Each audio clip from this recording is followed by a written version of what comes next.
in finance you expect a desk job in a cushioned office with air conditioners, and here I was roaming around on bikes in the sun. So we would make plans, and if we know that there needs to be some changes there and it needs to be updated, we would update those forecasts. And the challenge here was to sort of, be able to forecast in this rapidly changing environment. When I came in first in FPA, I was told to send a mail to our CEO, and I was wondering if I should be doing that because I was a senior manager then.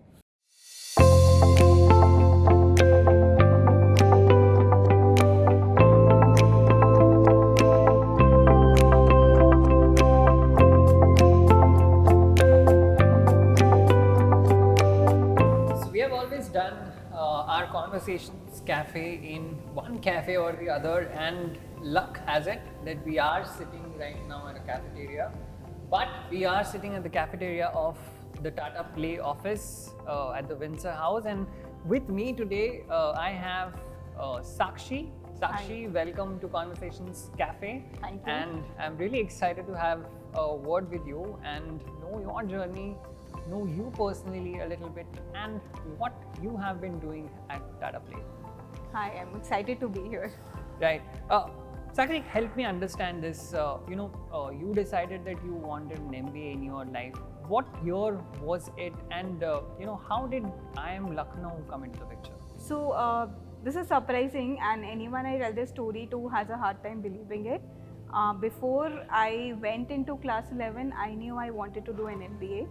I had no idea about what I'll do in my graduation. I didn't care if it was BCom, if it was economics, anything. The reason is my parents are chartered accountants, and I think it flows from there. I've always seen them having those conversations, and they're practicing chartered accountants. Those conversations also helped me figure out though that I do not like tax, and I do not like audit, and I do not like law at all. So it was a blessing in disguise. Exactly, right. And so MBA seemed like a good option, and IIMs were the way to go.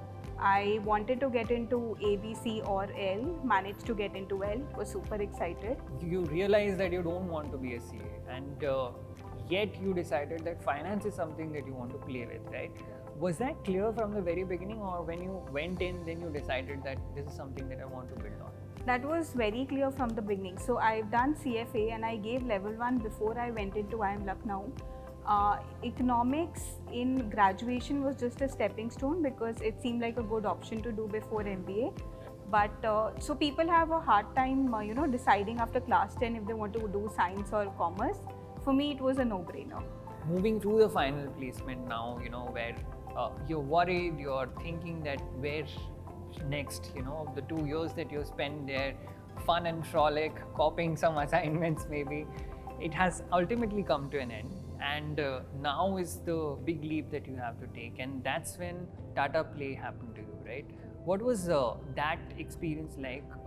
When did you think that you are going to be working with this particular organization, and what was your early memory of this particular brand, if I have to ask you? Right. So, placements for me were a bittersweet experience.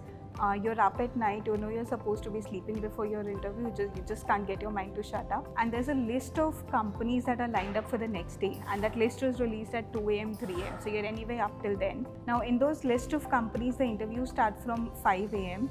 and you can be called for any interview at any time. So I had various interviews all for finance role. I specifically remember Tata Play, not because I was finally chosen for it, but because the interview experience was unique.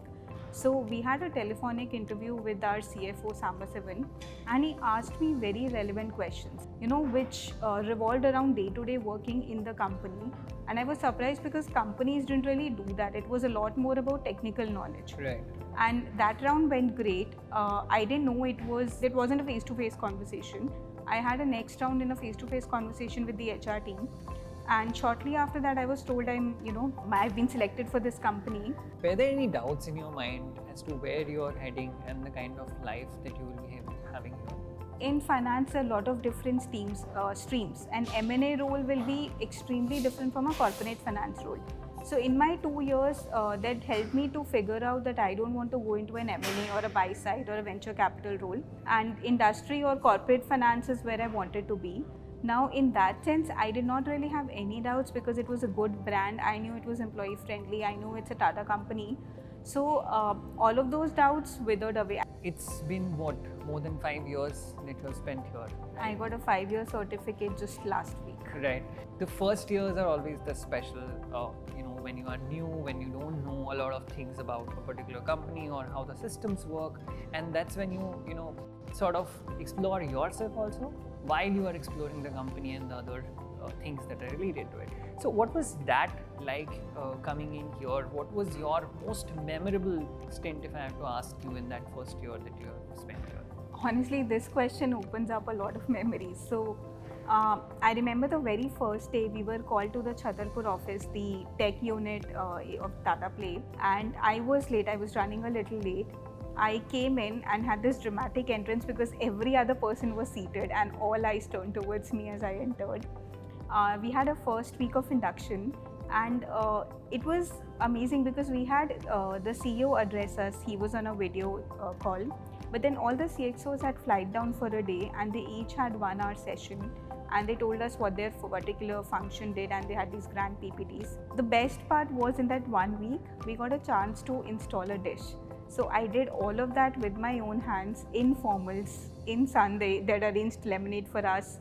There was a lot of water, everything. And there was dummy walls, and we went to the same practice area that the installers went to. And we actually tightened the screws, we measured the angles, did everything. If I talk about my sales stint, I have never roamed around on a bike for the entire day, going from shop to shop and working with the DSR. Asking the retailers to stock up more, to sell more recharges and all of that. Right. And then trying to generate ideas at the same time as to what is going wrong, because you never think in that direction. Absolutely. When you were screwing those dishes, right, the antennas that you talked about, did this thought ever cross your mind that, what does it have to do with finance? I have, studied finance, I have done this all my life. And now I'm coming here, I'm roaming around with a sales representative and I'm going to shops. Did that thought come to your mind? It did, and not just once, multiple times. I was extremely frustrated at times because in finance you expect a desk job in a cushioned office. Absolutely. With air conditioners, and here I was roaming around on bikes in the sun. But then towards the end of that 1 year, when I had worked in sales, service, product, marketing, customer operations, I could see it all coming together. And then when I went to finance, you obviously needed that knowledge. You've spent, again, you've mentioned that you spent 3 years in treasury, and that's quite some time to be part of some projects that you can be proud of, that you must have spearheaded as well. So any project of that sort that you still remember or cherish, or you thought that you have done your best work there, and what sort of challenges came along with that that you had to mitigate? So the first year in treasury, I was sort of looking at basic operations, because the two people who'd been in treasury prior to when I came in had both left suddenly and at the same time. So it was basically us starting from scratch. Now that was a different level of challenge altogether. You had no idea what's happening. You have had a limited handover from the people who are leaving, and you're basically on your own because the entire team is new. So we found, we took some time to get a hold of it. But once that was done, I started scouting out and looking for other opportunities.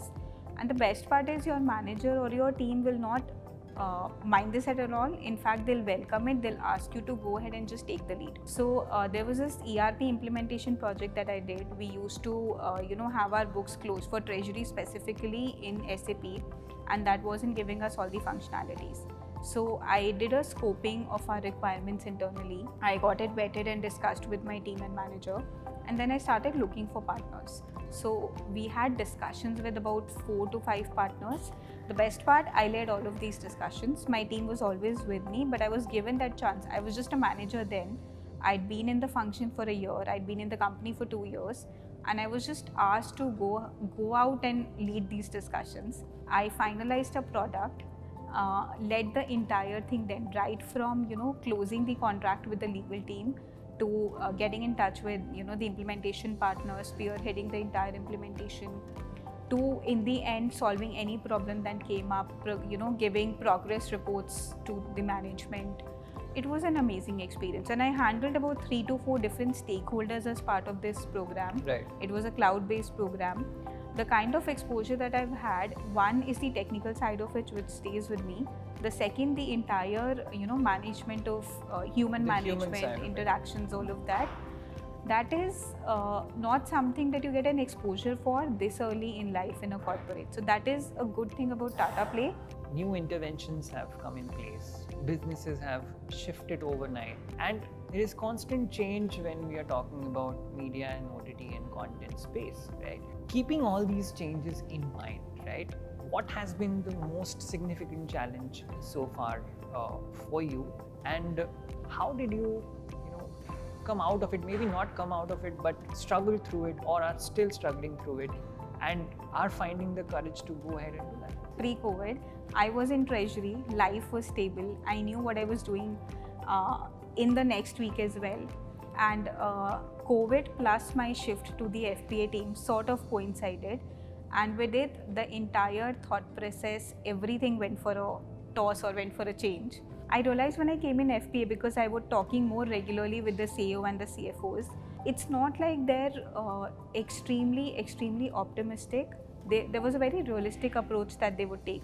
So we would make plans, and if we know that there needs to be some changes there and it needs to be updated, we would update those forecasts. And the challenge here was to sort of be able to forecast in this rapidly changing environment, which is something that we managed to do and stick to the business plan and even sort of achieve it at a good level.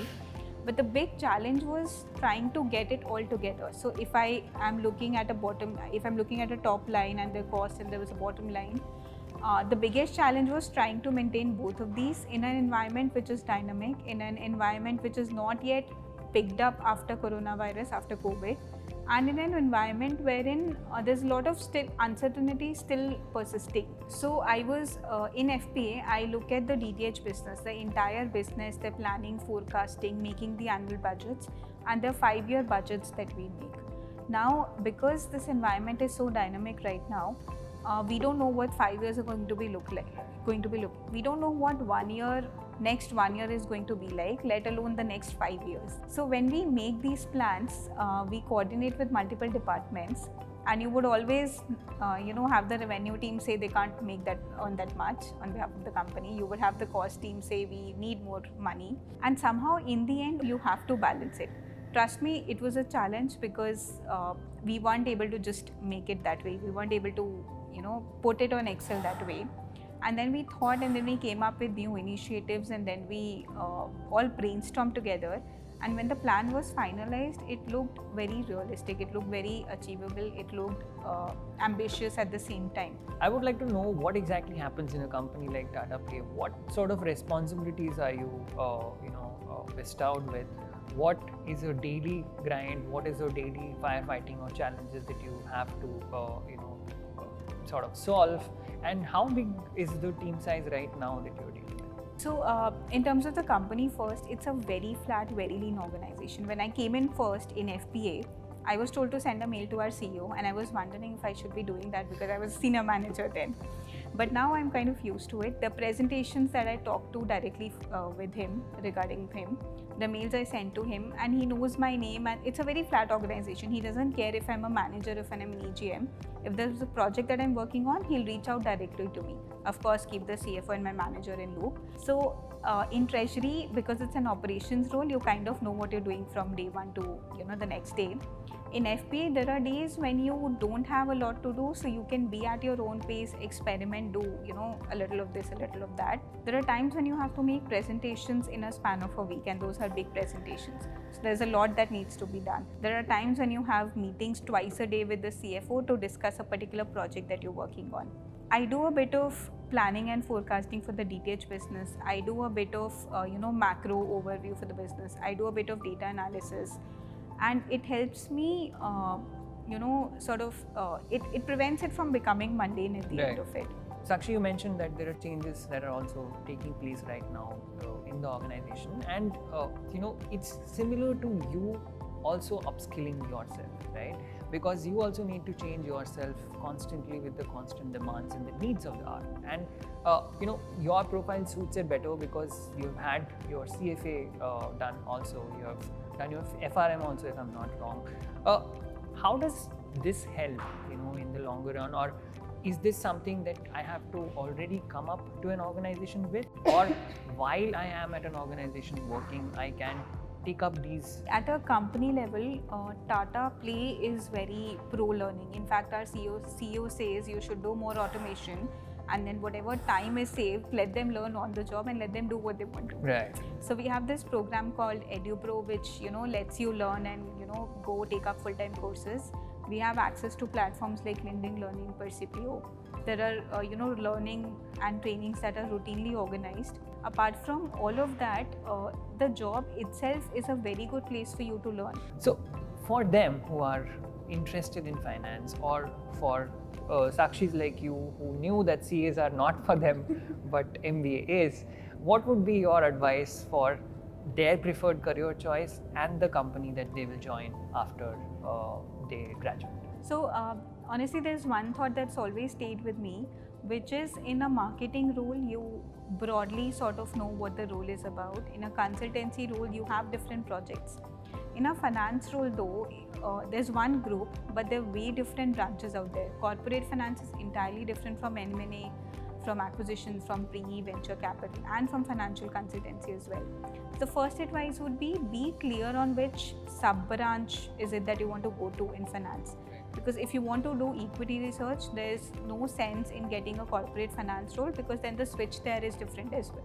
It's very difficult to manage. Once you're clear about which role, there are a host of companies that you could look for, but then prefer companies which value you as an employee, where there's a scope of your learning and where the management is receptive to your ideas. Because if that environment suits you, trust me, it makes a whole lot of difference.